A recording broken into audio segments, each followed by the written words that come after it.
नमस्कार, स्वागत है आप सभी का। आप देख रहे हैं एनएमएफ न्यूज, आपके साथ मैं हूं नमता चौधरी। बात करने जा रही हैं पाकिस्तान की। पाकिस्तान के बलूचिस्तान प्रांत की राजधानी क्वेटा में एक फिदाइन हमला हुआ।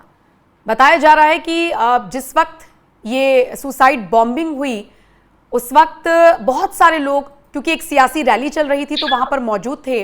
इसमें 11 लोगों की मौत की खबर है, जबकि 35 से ज्यादा लोग घायल हुए हैं, इस तरह की खबर मिल रही है। मरने वालों की तादाद बढ़ भी सकती है। पाकिस्तान में आत्मघाती हमले होना, आतंकवादी हमले होना कोई नई बात नहीं है, लेकिन बीएनपी के प्रमुख को जिस तरीके से निशाना बनाने की कोशिश की गई, आज इसी पर चर्चा करेंगे। क्योंकि यह फिदाइन हमला ऐसे वक्त में हुआ जब बलूचिस्तान के लोग अलग प्रांत की मांग कर रहे हैं। पाकिस्तानी फौज से उनको नाराजगी है, सरकार से उनको नाराजगी है। ग्राफिक्स के जरिए मैं आपको पूरा मामला थोड़ा और विस्तार से बता देती हूं और उसके बाद फिर मेरे वरिष्ठ सहयोगी पंकज प्रसून मेरे साथ जुड़े हुए हैं, उनसे और डिटेल में इस मामले को समझेंगे। ग्राफिक्स चलाइए। पूरा मामला क्या है, थोड़ा इसको ग्राफिक्स के जरिए समझ लीजिए। पाकिस्तान के बलूचिस्तान प्रांत की राजधानी क्वेटा में एक सियासी रैली हो रही थी और इसी दौरान फिदाइन हमला हुआ, जिसने पूरे इलाके में भारी तबाही मचाई। यह हमला बलूचिस्तान नेशनल पार्टी बीएनपी यानी कि इस रैली के दौरान हुआ, जिसमें आत्मघाती हमलावर ने भीड़ के बीच में खुद को विस्फोटक से उड़ा लिया। इस हमले में, जैसा कि मैंने आपको बताया, 11 लोगों की मौत हो गई। इसमें हमलावर ऑब्वियसली शामिल था। 35 से ज्यादा लोगों के घायल होने की खबर है। यह घटना क्वेटा के उस व्यस्त इलाके में हुई जहां पर बहुत सारे लोग रहते हैं, और चूंकि वो सियासी रैली थी तो निश्चित तौर पर वहां पर और भी ज्यादा लोग मौजूद थे, और ऐसे में इसने सुरक्षा व्यवस्था और क्षेत्रीय राजनीति पर गंभीर सवाल खड़े किए हैं। हमले का निशाना बीएनपी के प्रमुख नेता सरदार अख्तर मेंगल का काफिला बताया गया।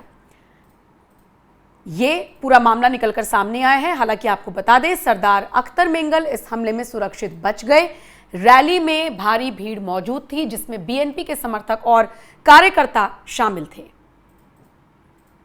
हमलावर ने भीड़ के बीच पहुंचकर विस्फोटक बेल्ट को पहले सक्रिय किया और उसके बाद भारी नुकसान हुआ। जो तस्वीरें सामने आई हैं वो ये दिखाने बताने के लिए काफी हैं कि विस्फोट कितना शक्तिशाली था। अंदाजा लगाइए, आसपास के क्षेत्र में अफरा तफरी का माहौल हुआ। कई लोग गंभीर रूप से घायल हो गए। बलूचिस्तान के मुख्यमंत्री सरफराज बुख्ती ने हमले की निंदा की और तत्काल जांच के आदेश दे दिए हैं। लेकिन यहां पर सवाल यह भी उठ रहा है कि आखिर यह हमला किसने किया, किसके कहने पर हुआ और किसने इसकी जिम्मेदारी ली। बाकी इसको कायराना हमला वहां के नेता लगातार बता ही रहे हैं। मेरे सहयोगी पंकज जी मेरे साथ इस वक्त जुड़े हुए हैं।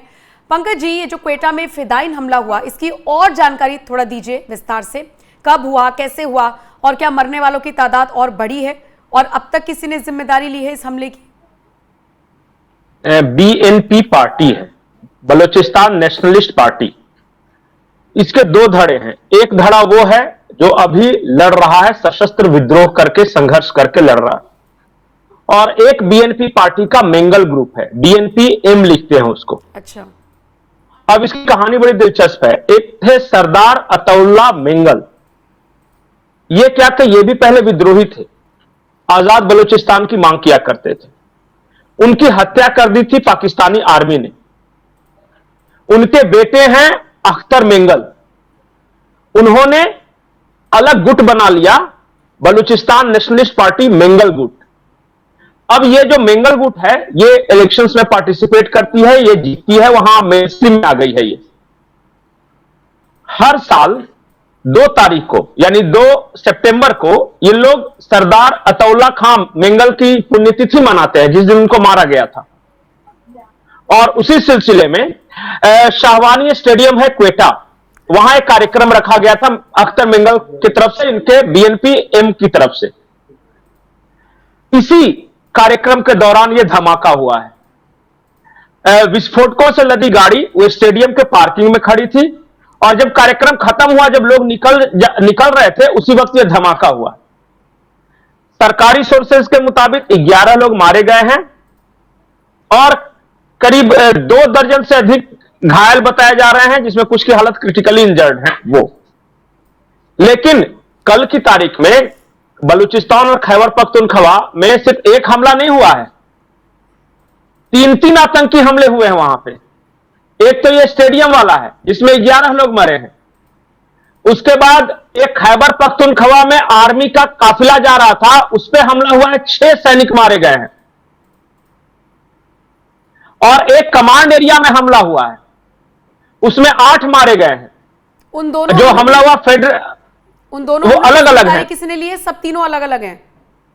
नहीं, तीनों अलग अलग हैं। एक की जिम्मेदारी ली है अफगान तालिबान, मतलब ये जो टीटीपी ने, माफ कीजिएगा, तहरीके तालिबान पाकिस्तान ने। हाँ, एक हमला हुआ है फेडरल कांस्टेबलरी इन बन्नू डिस्ट्रिक्ट में, एक हमला हुआ है। ये नॉर्थ वेस्ट फ्रंटियर प्रोविंस जिसको पहले बोलते थे खैबर पख्तूनख्वा, वहां ये हमला हुआ है। हेडक्वार्टर था उसका फेडरल कांस्टेबलरी बन्नू में, वहां हमला। कुल मिला के ये तीनों हमलों में 22 लोगों की मौत हो गई है और 150 से ज्यादा घायल हैं, ये तीनों आतंकी हमले में। लेकिन इट्स अनदर पाकिस्तानी सेना के जवान, इसमें पाकिस्तान नहीं, 2 जगह, तो एक जगह फेडरल कांस्टेबलरी था, वहां पे हेडक्वार्टर है इनका। एक सेना के जवान का काफिला पे हमला हुआ है जिसमें 6 मारे गए हैं, और ये स्टेडियम वाला हमला हुआ। तो 22 लोग मरे हैं, 150 घायल हैं। It's another normal day in Pakistan, बहुत ज्यादा फर्क पड़ता नहीं। और पंजाबी लोग अभी क्या है कि बाढ़ वगैरह में बिजी हैं, उनको क्या है कि बाढ़ आ गई है तो अपना घर मकान बह रहा है, तो वो उधर है तो बहुत ज्यादा ध्यान भी नहीं देते, और वहां की मीडिया में बहुत ज्यादा कवरेज भी नहीं बोलते, ये तो होता ही। अल जजीरा की मैं रिपोर्ट देख रहा था, उसमें यह लिखा हुआ था कि 2024 में 2526 लोग अलग अलग अटैक्स में मारे गए। 2526 लोग, ये अब तक डेडलीस्ट ईयर रहा पाकिस्तान के इतिहास के लिहाज से 2024। लेकिन सेकंड डेडलीस्ट ईयर था 2023, और उससे कम था 2022। मतलब 22 में 700, 23 में 1000 कुछ, 24 में 2526। उन 2526 में 700 सिक्योरिटी पर्सनल थे, 900 सिविलियंस थे, और 900 आर्म्ड फाइटर्स थे जो विद्रोही थे। यह अल जजीरा की मैं रिपोर्ट बता रहा हूं। इस साल अब तक अलग अलग हमलों में 432 लोग मारे जा चुके हैं। So it's another normal year for Pakistan. वहां बम धमाके, आतंकी मारा जाना नहीं, अगर कुछ हुआ 1 महीने तब वो न्यूज होती है। और जो नॉर्मल है वो तो भाई आज यहां अटैक हुआ, अभी आपने देखा जफर एक्सप्रेस एक ट्रेन का पूरा किडनैप हो गया था। आप पाकिस्तान की मीडिया जाए, वो कब हुआ था, बोला वो तो बहुत पहले की बात है, बात कीजिए इस हफ्ते, बात कीजिए ना, फलाने जगह हुआ, फलाने जगह, फलाने जगह। इतना पुराना कौन याद रखता है, ये हाल है। तो बार बार मैं ये बोलता हूं कि AP centre of world terrorism, AP centre, दुनिया के टेररिज्म की राजधानी पाकिस्तान है। जितनी तंजीमें यहां हैं, दुनिया में जितनी तंजीमें हैं, सबका यहां हेडक्वार्टर है, और बहुत सारे होम ग्रोन हैं। जैसे आईएसआईएस का आपको मिल जाएगा आदमी, आपको तालिबान का मिल जाएगा वहां पे, आपको हिजबुल्लाह का मिल जाएगा वहां पे, आपको हमास का मिल जाएगा वहां पे। ये सब तो इंटरनेशनल ब्रांचेज हैं कंपनियों के, और कुछ डोमेस्टिक ब्रांचेज है जैसे लश्कर तैयबा, हिजबुल मुजाहिदीन, ये सब होम ग्रोन इंडस्ट्री है। हमारे यहां एफडीआई इनवाइट करते हैं, दुनिया की कंपनियों को बुलाते हैं, कुछ अपनी कंपनियां पैसे लगाती है, वहां हमास को बुलाते हैं कि आज आ जाइए, पीओके में एक बहुत बड़ा रैला होने वाला है, जलसा होने वाला है, थोड़ा आ जाइए, आपका इन्वेस्टमेंट यही काम आएगा। हम और बाकायदा छुहारे खाते हैं अरब से मंगा के, वो एक साथ, कि एक जूठा मैं खाया, एक जूठा आप खाया, बिरादर बिरादर हो गए। ठीक है, ठीक है, हाँ यही है हाँ, ठीक है, ठीक है, ठीक है। लेकिन मुझे एक चीज़ और समझनी है कि कुछ लोग जो बहुत गंभीरता से इन हमलों पर नजर रख रहे हैं, वो कह रहे हैं कि 2026 में पाकिस्तान में आम चुनाव होने हैं, और उसके दरमियान अभी और आतंकवादी हमले होंगे या इस तरीके के हमले होंगे। मतलब आवाम को तो देखिए थोड़ा सा होगा ही ना चिंता कि भाई क्या हो रहा है ये देश में। उस लिहाज से अगर मैं एक और ब्रेकिंग न्यूज आपको देता हूं। आपने गौर किया होगा कि अमेरिका जब भी बुला रहा है तो असीम मुनीर को बुला रहा है, बाकी किसी नेता को नहीं। और आपने एक बात भी ये भी गौर किया हो कि चाइना जब भी कोई जा रहा है तो सिविलियन गवर्नमेंट जा रही है। इशाक डार गए, अभी प्रधानमंत्री गए, ये डिफरेंस समझ में आ रहा है। वहां बात ये चल रही है कि आम चुनाव से पहले, क्योंकि ये शहबाज शरीफ की सरकार का बहुत खराब इंप्रेशन है, तो इमरान खान को जेल से निकाला जाए, ये CIA की कार्य योजना है कि निकाला जाए और उन्हें आर्मी बैकअप दे और वो अगले चुनाव में वो प्रधानमंत्री रहे।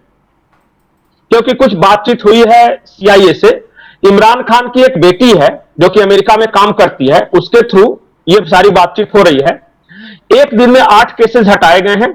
इमरान खान के ऊपर 100 केसेस हैं जो कि मोस्टली आर्मी वहां जब चाहे तो हटा सकती है।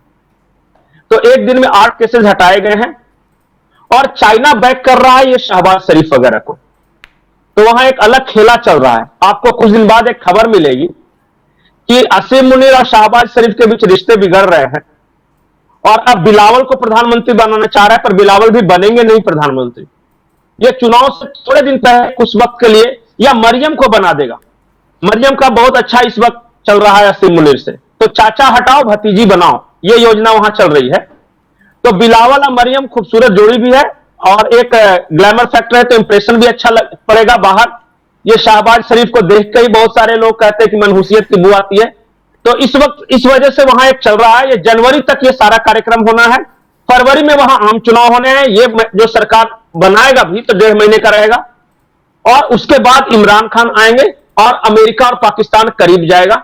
ये योजना है अभी तक CIA की। ठीक है, ये खबरें तो पहले भी आई थी ना कि इमरान खान के समर्थकों से लगातार मुलाकात की जा रही है ताकि अमेरिका के थ्रू कांटेक्ट हो रहा है वो। हाँ, ठीक है, ठीक है। तो फिलहाल तो आज की बड़ी खबर यही है कि हम तो खैर एक फिदायीन हमले का जिक्र कर रहे थे, लेकिन और ऐसे कई अटैक हुए हैं, 3 हमले हुए हैं निश्चित तौर पर, जिसमें बहुत सारे लोग मारे गए हैं, कई घायल हैं, कई का इलाज चल रहा है। बहरहाल जो भी अपडेट आती रहेगी आप तक पहुंचाते रहेंगे। शुक्रिया पंकज जी।